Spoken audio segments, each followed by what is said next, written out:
bonjour. Nous sommes à la deuxième partie de notre interview avec Nathalisa Matteo, qui nous a déjà parlé de la raison pour laquelle elle a commencé à travailler avec la cohérence somatopsychique, avec les réflexes archaïques et aussi avec les signatures fréquentielles. Et puis, elle a déjà parlé de ce qu'était la cohérence somatopsychique. Et je pense qu'elle est prête pour nous parler des réflexes archaïques. Avec plaisir. Ah ben voilà, on y va. Donc, c'est quoi les réflexes archaïques? À quoi ça sert? Alors, les réflexes archaïques, ce sont des mouvements involontaires, donc tout à fait inconscients, qui vont s'activer au cours de notre développement et qui vont nous permettre en fait de passer certains caps de notre développement, que ce soit le développement moteur, le développement émotionnel, le développement cognitif. Et en fait, ces réflexes vont en fait émerger à un moment donné de notre développement. Ça commence pendant la vie intra-utérine et ça va jusqu'à l'âge de 3 ans. Hein. Donc, certains réflexes vont déjà émerger pendant la vie intra-utérine. Ils vont jouer un rôle pour nous aider à passer un cap de ce développement. Et puis, une fois que le cap est passé, le réflexe va s'intégrer. Alors, en fait, il disparaît. On parle d'intégration parce qu'en fait, il va s'inhiber. Il ne sera plus présent, il ne sera plus actif. Et c'est en fait une partie plus évoluée de notre système nerveux qui va en fait chapeauter le mouvement.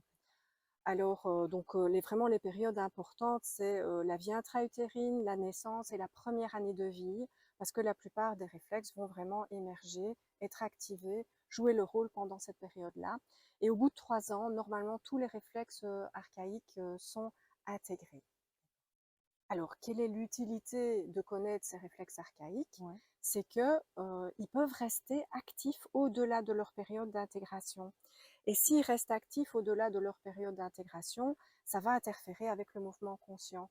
Et ça peut être à l'origine de différentes problématiques, comme par exemple des difficultés d'apprentissage scolaire chez les enfants, des problèmes de donc dyslexie, dyspraxie, dyscalculie, des problèmes d'attention, des troubles de l'attention avec ou sans hyperactivité. Ça peut même être à l'origine du problème d'énurésie. Et donc, certaines personnes se sont intéressées, mais qu'est-ce qui va permettre d'intégrer des réflexes qui seraient restés actifs ou qui auraient émergé à la suite d'un traumatisme émotionnel, par Mhm. exemple. Hein.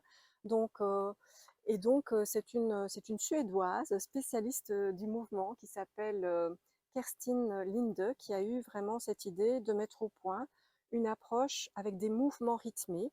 Alors cette approche s'appelle RMT pour en anglais Rhythmic Movement Training.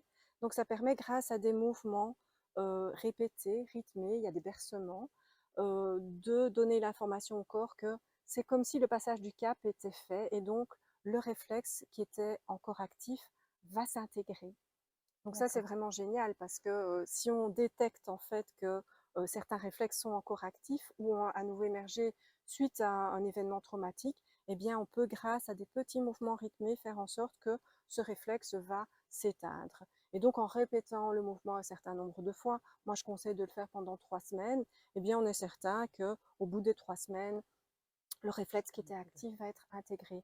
Et donc, il ne va plus avoir les répercussions qu'il avait sur le comportement. D'accord.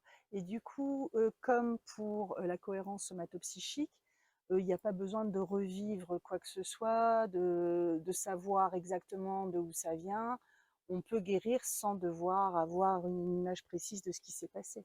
Oui, alors faire le lien, c'est quand même toujours utile. C'est pour Ouais, ça, moi, que je combine cette approche à l'intégration, à la cohérence somatopsychique, d'accord. mais c'est vraiment une approche très douce, non invasive et donc qui peut vraiment se pratiquer du bébé à la personne adulte. Donc ça, c'est vraiment super. Et donc, il n'y a pas du tout, on ne reconnecte absolument pas l'événement traumatique. Hein. Donc c'est vraiment une approche très douce. D'accord. Et en parlant de ça, donc, tu me disais que c'est pour ça que tu le combines avec le réflexe archaïque, avec la cohérence somato-psychique. Mais est-ce qu'on peut utiliser les réflexes archaïques seuls? Ou est-ce qu'on a Oui, hein. besoin de les combiner? Oui, oui. D'ailleurs, de toute façon, c'est une approche qui a été développée, leur intégration des réflexes archaïques, tout à fait indépendamment de la cohérence somatopsychique.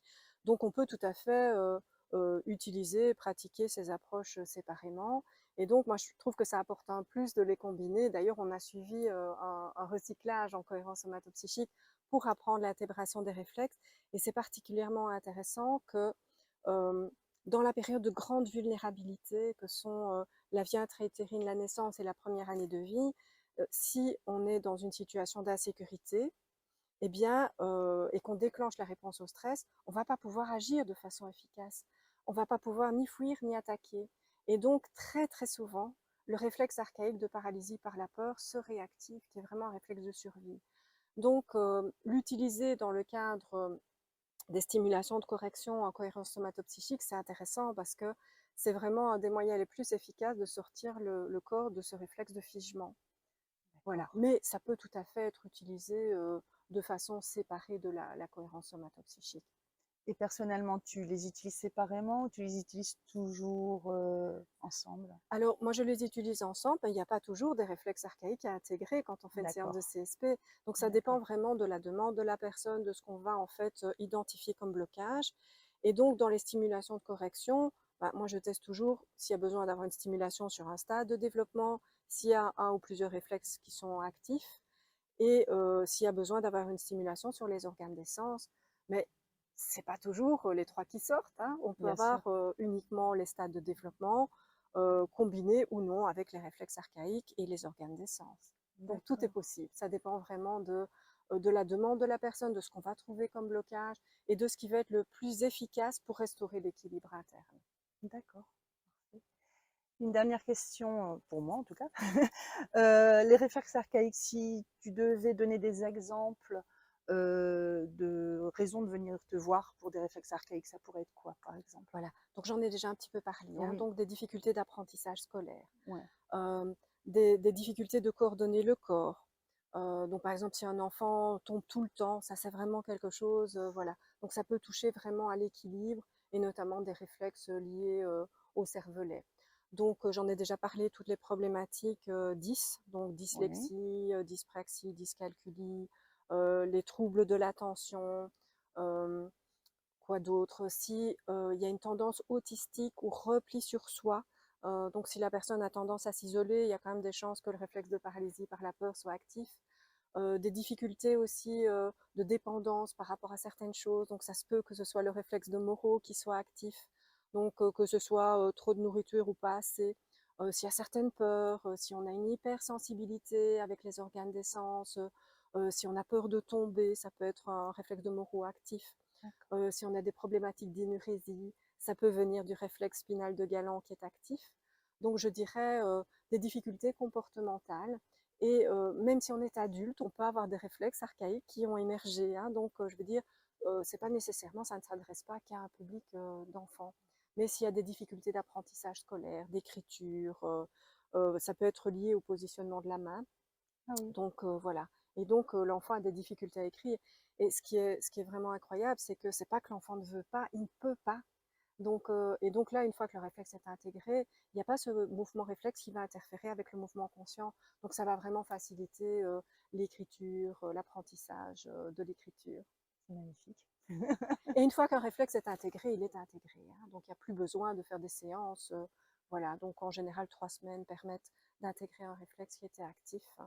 Et donc là, les 3 semaines, on les fait chez nous par contre. C'est des Oui, exercices voilà. avec lesquels on retourne à la maison. Voilà. Donc moi, j'apprends à les faire pendant la séance et puis alors après, je donne les feuilles pour pouvoir faire ces exercices à la maison et donc être certain qu'on va répéter le mouvement rythmé un nombre suffisant de fois pour que le réflexe soit bien intégré. Parfait. Est-ce qu'il y a quelque chose d'autre que tu aimerais ajouter par rapport aux réflexes archaïques?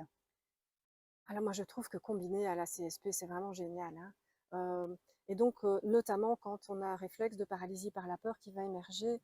Et donc, ce réflexe-là en particulier, il s'active pendant la vie intra-utérine. C'est le tout premier réflexe qui s'active entre le 2e et le 4e mois de la vie intra-utérine. Et il aide à passer le cap de l'accrochage du fœtus, parce que justement, le risque de fausse couche est le plus élevé pendant cette période entre le 2e et le 4e mois de vie intra-utérine.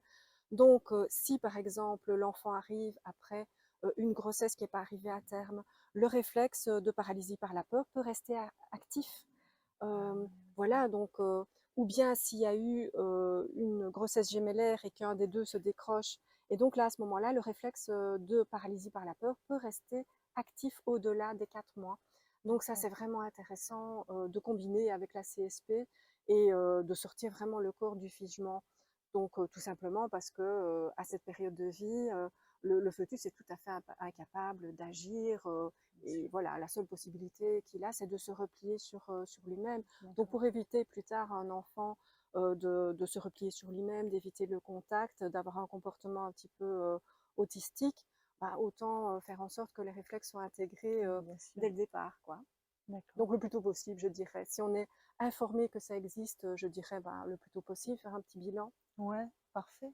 Ouais, bah, c'est un peu ce que Géraldine et moi essayons de faire, c'est d'informer des possibilités justement, Oui, autres que ce qu'on connaît dans les médias en général oui, et dans la oui. médecine Et moi, ça a générale. vraiment changé ma vie de combiner la CSP avec l'intégration des réflexes archaïques. Et alors l'énurésie, parce que c'est vraiment une problématique, en une séance, ça se résout, hein. C'est souvent le réflexe spinal de Galland qui est actif, surtout s'il y a une naissance par césarienne. Parce que le réflexe spinal de Galland, en fait, c'est un tortillement du corps. Le fœtus, en fait, va se frayer un passage pour sortir de l'utérus. Et en fait, quand on fait une césarienne, on libère la pression d'un coup et ces stimulations n'ont pas lieu. Donc le réflexe va continuer à se mettre en place et en fait, ça peut avoir pour conséquence de l'énurésie. Et donc une fois que le réflexe est intégré, ben voilà, des problèmes d'énurésie disparaissent du jour au lendemain, quoi.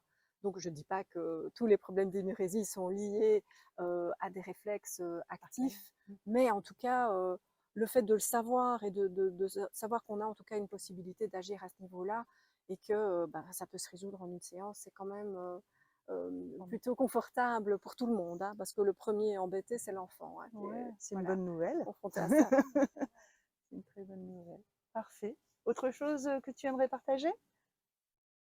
Pas dans l'immédiat. Pas dans l'immédiat. Eh bien, nous allons donc arrêter cette partie-ci pour repartir sur une troisième partie avec Géraldine et avec du coup les signatures fréquentielles. À tout à l'heure.